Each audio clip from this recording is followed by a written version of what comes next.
Bismillah. Assalamualaikum warahmatullahi wabarakatuh. Perkenalkan, nama saya Zulfadli Atoila. Saya adalah mahasiswa dari Sekolah Tinggi Ekonomi Islam SEBI. Di sini saya akan menyampaikan hasil observasi terhadap perusahaan Twin Tulipware, yang dimana perusahaan tersebut memproduksi tempat makan dan juga minuman ataupun alat-alat perabotan rumah tangga yang dimana sudah berbasis food grade. Nah, oke, kita lanjut aja ke slide selanjutnya. Oke, di slide ini kita akan membahas mulai dari profil narasumbernya, yaitu Ibu Tri Handayani. Beliau lahir di Surabaya, sekarang bertempat tinggal di Kecamatan Tambun Selatan, yaitu tepatnya di Kabupaten Bekasi. Sekarang beliau menjabat sebagai manajer dari cabang Tambun, dan juga beliau menjadi kepala sekolah. Oke, untuk tabel of kontennya kita akan membahas mulai dari latar belakang, terus ada analisis SWOT, ada perjalanan bisnis, pemasaran, dan terakhir ada permasalahan dan juga solusi. Oke, baik, kita simak bareng-bareng. Oke, kita mulai dari latar belakang. Di latar belakang ini, Twin Tulipware merupakan perusahaan yang memproduksi perabotan rumah tangga yang menggunakan bahan ramah lingkungan. Nah, hal inilah yang melatar belakangi kami untuk melakukan observasi terhadap usaha tersebut, karena kami tertarik dengan usaha yang dijalankan. Nah, wawancara ini dilakukan dengan menggunakan Google Meeting pada Sabtu tanggal 9 Oktober 2021 lalu dengan Ibu Tri Handayani sebagai manajer dari Twin Tulipware. Oke, selanjutnya sekarang kita memasuki ke analisis SWOT.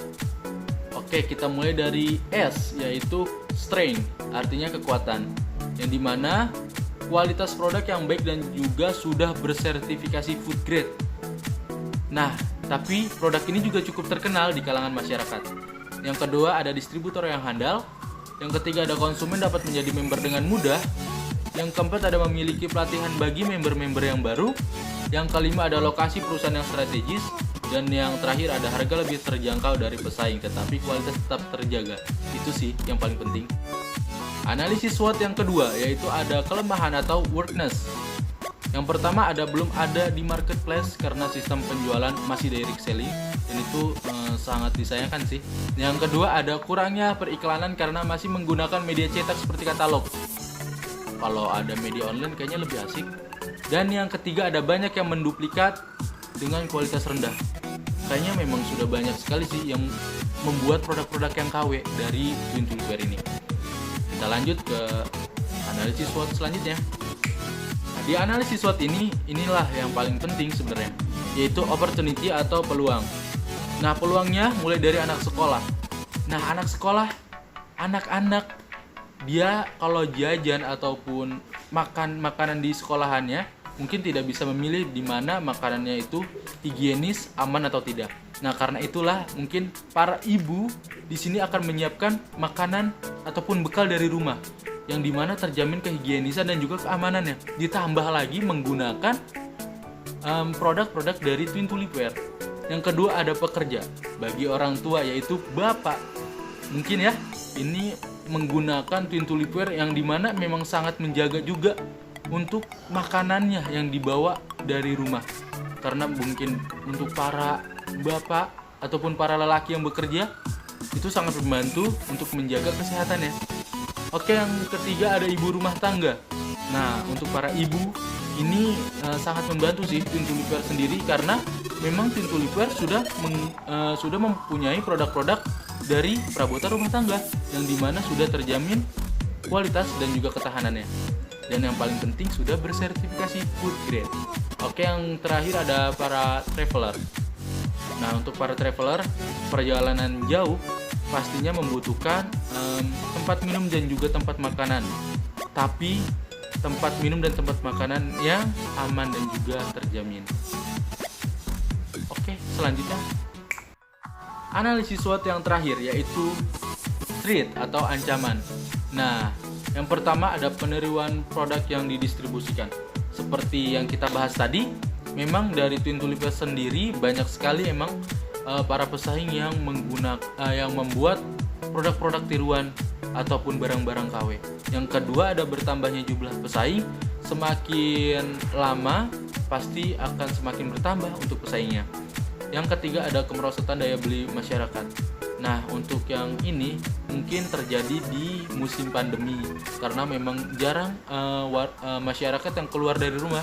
Jadi cukup di rumah tetapi masih menggunakan produk Twin Tulip Wear.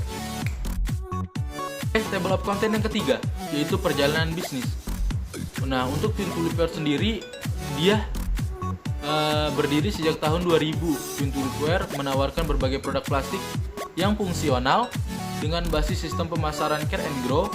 Nah, kata Twin mewakili dua keluarga pendiri perusahaan dan juga tulip sebuah bunga cantik yang memiliki nama yang universal di seluruh dunia. Sepanjang perjalanan tahun 2000 hingga sekarang, Twin Tulip Wear terus mengembangkan proses produksi yang modern, pemilihan bahan baku yang terbaik, dan juga meluncurkan produk-produk yang berkualitas tinggi. Mulai dari antibakteri, anti pecah, ergonomis, dan juga unik.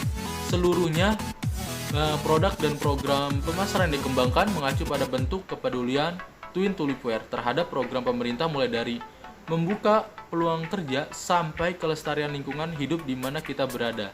Kini Twin Tulip Wear menjadi perusahaan kebanggaan sesama anak bangsa terpercaya dan juga membawa dampak positif terhadap masyarakat luas. Oke, untuk table of content yang keempat ada pemasaran. Pemasaran menggunakan direct selling yaitu door to door kepada masyarakat yang menjadikan Twin Tulip Wear semakin banyak dikenal oleh kalangan masyarakat dan juga semakin dipercaya oleh kalangan masyarakat karena Twin Tulip Wear sendiri menggunakan demo ataupun direct selling gitu untuk mempromosikan produk-produknya. Nah, menariknya nih, konsumen yang membeli produk dari Twin Tulip Wear bisa bergabung langsung menjadi member. Dan keuntungannya cukup besar loh. Kebanyakan dari kalangan ibu rumah tangga, tetapi tidak menutup kemungkinan untuk para anak-anak muda yang juga ingin join. Nah, semua konsumen dan member Twin Tulip Wear mendapatkan keuntungan secara finansial dan juga non-finansial. Table of content yang kelima yaitu ada permasalahan. Nah, untuk permasalahan dari Twin Tulip Wear yang pertama adalah waktu pemesanan hingga barang datang proses. Sebaiknya Tulip Wear membuat kebijakan agar para agen tidak terlalu lama menunda pesanan konsumen. Selain itu, dari pihak perusahaan sebaiknya menyediakan layanan pengiriman barang dengan tujuan dapat mempersingkat waktu antara pemesanan hingga barang sampai di tangan konsumen. Karena memang penjualannya masih menggunakan direct selling, jadi memang untuk Twin Tulip Wear sendiri belum ada marketplace-nya. Dan itu memang sangat disayangkan, apalagi sekarang digital itu adalah senjata yang paling ampuh sih buat pemasaran produk. Yang kedua ada kesesuaian harga produk yang diperoleh dengan spesifikasi pada katalog physical evidence. Sebaiknya Tulip Wear tetap mencantumkan periode masa berlaku katalog ataupun brosur dan mencantumkan ketentuan harga yang berlaku untuk daerah luar pulau. Yang terakhir ada kesesuaian ukuran produk yang diperoleh dengan spesifikasi pada katalog atau physical evidence. Sebaiknya diberikan produk umum lain sebagai pembanding terhadap ukuran yang sebenarnya. Oke, kita lanjut ke solusinya. Nah, untuk solusi dari permasalahan yang tadi kita bahas, yang pertama, waktu pemesanan hingga barang datang ataupun prosesnya, sebaiknya Tulip Wear membuat kebijakan agar para agen tidak terlalu lama menunda pesanan konsumen. Selain itu, dari pihak perusahaan sebaiknya menyediakan layanan pengiriman ataupun marketplace dengan tujuan dapat mempersingkat waktu antara pemesanan hingga barang sampai di tangan konsumen. Nah, untuk yang kedua, kesesuaian harga produk yang diperoleh dengan spesifikasi pada katalog. Sebaiknya Tulip Wear tetap mencantumkan periode masa berlaku katalog ataupun brosur dan mencantumkan ketentuan harga yang berlaku untuk daerah luar pulau. Oke, yang terakhir ada kesesuaian ukuran produk yang diperoleh dengan spesifikasi pada katalog. Sebaiknya diberikan produk umum lain sebagai pembanding terhadap ukuran yang sebenarnya. Alhamdulillah sudah sampai pada akhirnya. Terima kasih untuk yang sudah menyimak. Dan mohon maaf apabila ada kata-kata yang salah ataupun terbata-bata. Kurang lebihnya dari saya. Wabillahi taufiq wal hidayah. Wassalamualaikum warahmatullahi wabarakatuh.